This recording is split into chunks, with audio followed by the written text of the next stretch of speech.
I think I'm going to push the idea of having a constable for every precinct, like you said we're entitled to. Well, you're actually entitled to 10 constables for every precinct. Your precincts are divided into 10 townships. There's a constable for every township there. But your office at the precinct would be Justice of the Peace,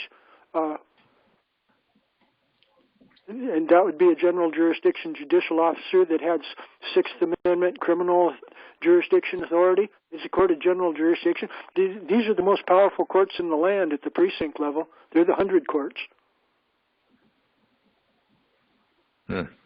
If I may, that according to history and precedent, yes. According to those of us on this call right now, most likely yes. But we have seen in the past 5 decades, law does not matter to these pricks. Tyranny is the rule of the day. So we might have all the law and truth on our side, but when it comes down to who is the power and who controls it, they are going to recognize their version, not the true version. That's the enigma we are in. And their version is the Federal Reserve note. Hear, hear. Yeah. So whatever they consider currency, that's who they go for. They back the currency. Mm-hmm. Now, the only thing I got going for me, hopefully, is if they close down this private prison they built here about 10 years ago, because Biden's shutting down a private prison now. If they shut down that private prison and put all those guards out of work, that might be a good deal right there for me to get involved with. That's a good point.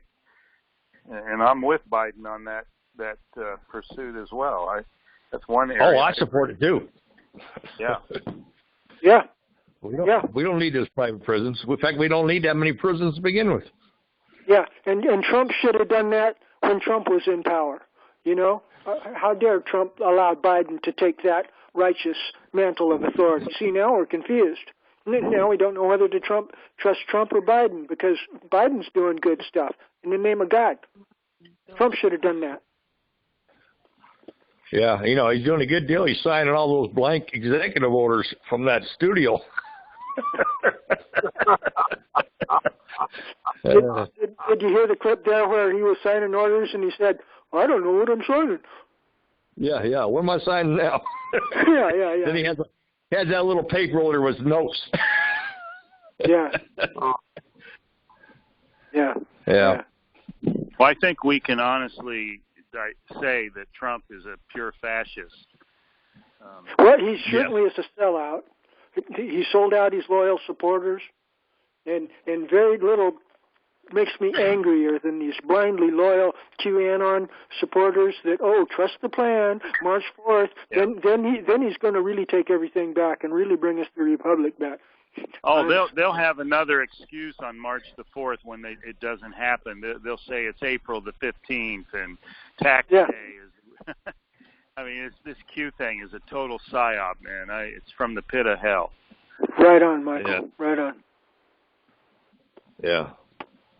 Well, like I pointed everybody, I said, you want to know who really running the White House? Look at all the military. It's on the different department heads, retired or just became retired. It's the military that runs this.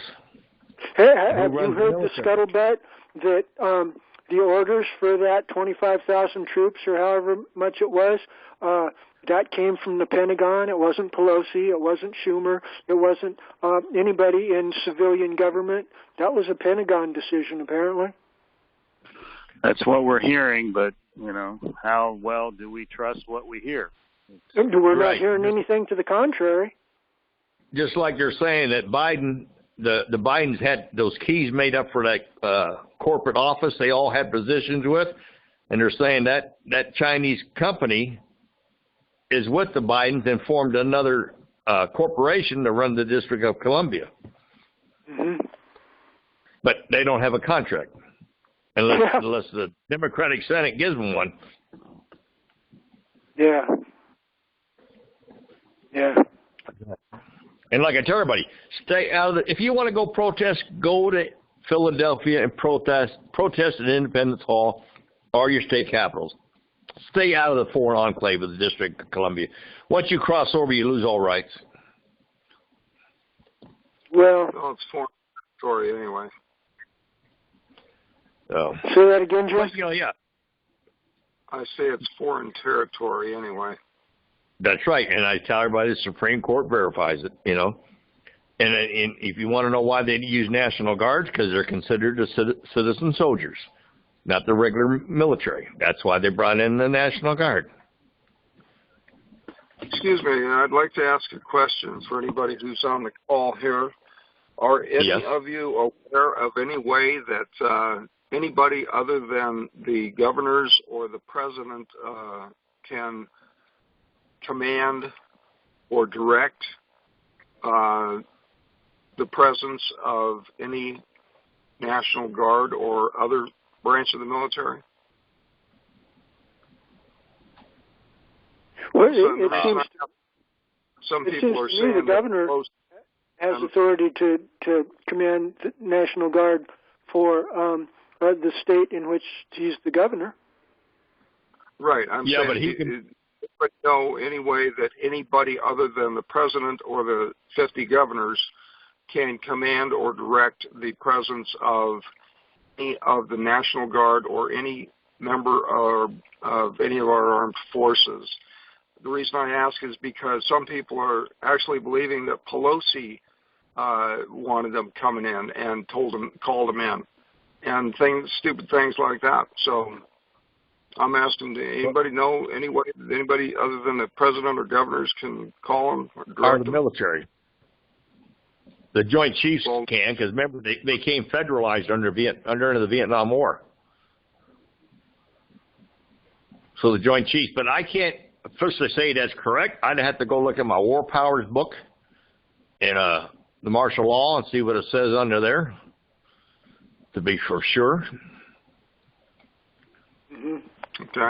That's something up in the air. I wouldn't definitely have a deal, but I would say the president, Joint Chiefs of Staff, or governors. But the Joint Chiefs and the president can override the governor because they became federalized, just like the Coast Guard was put under the command of the Navy. So when they're supposed to be a civilian unit.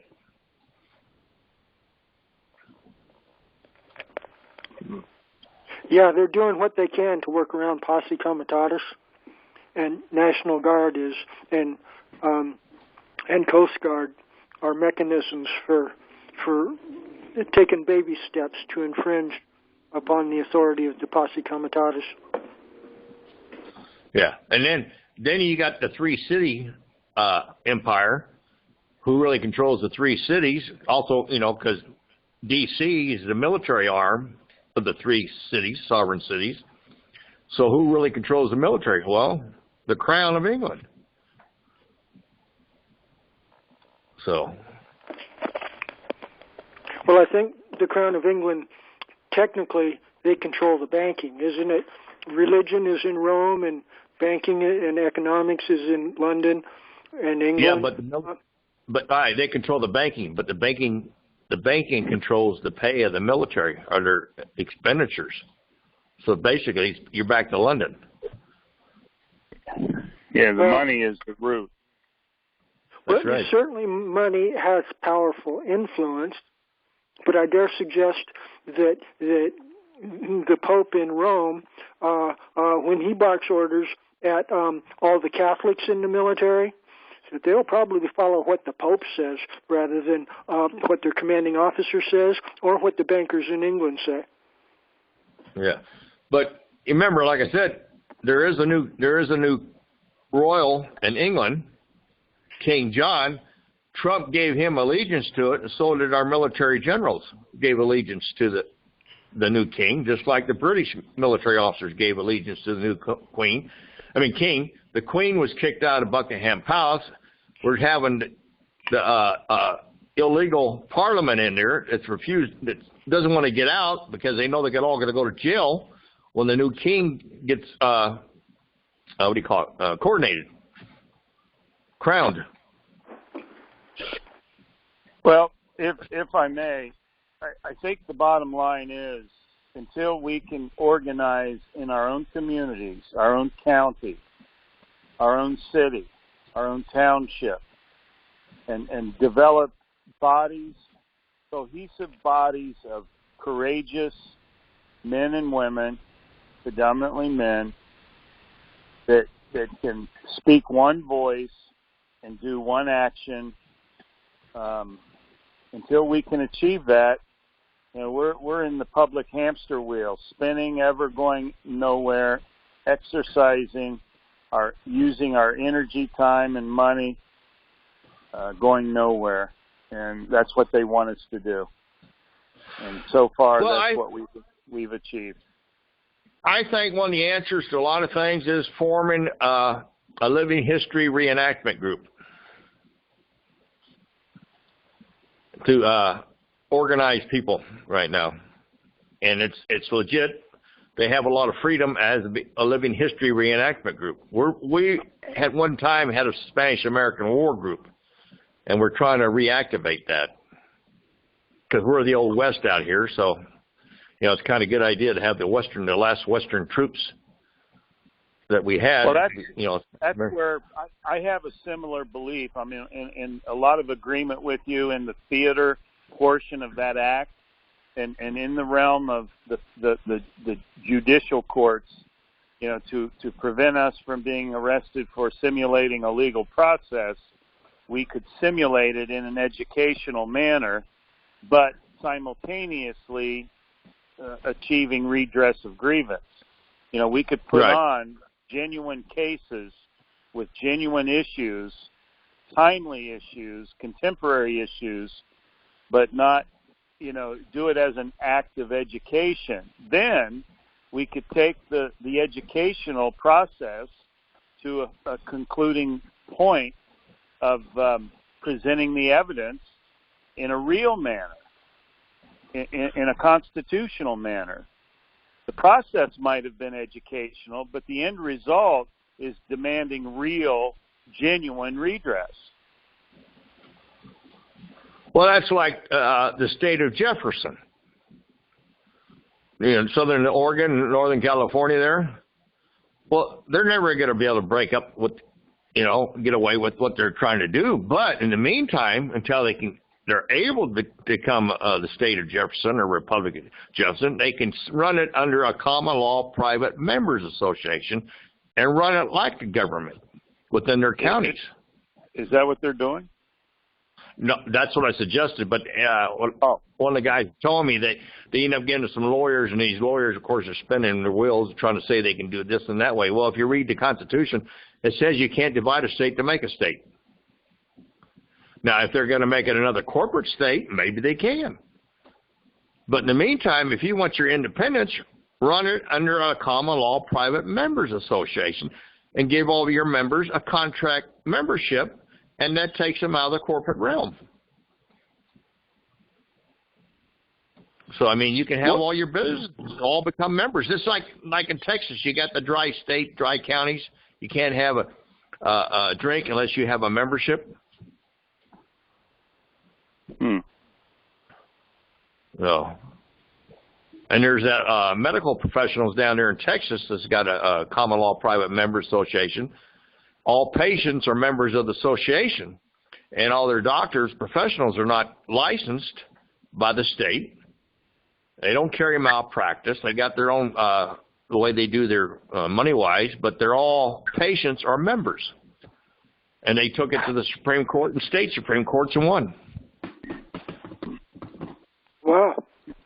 That sounds big, Gary. I wasn't aware of that. Yeah, and like the guy pointed out, you set up these PMAs not with the IRS like some do.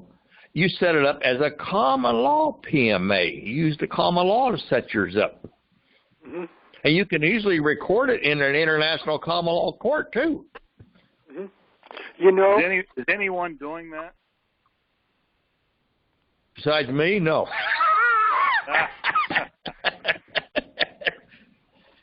So, but of course, you try to do something different, and they don't want to listen to you, and they think you're crazy. What's the United States Assembly doing? What kind of structure do they have? Well, I don't know, but the state assemblies are saying you can become a lawful state, a constitutional state. Now, wait a minute.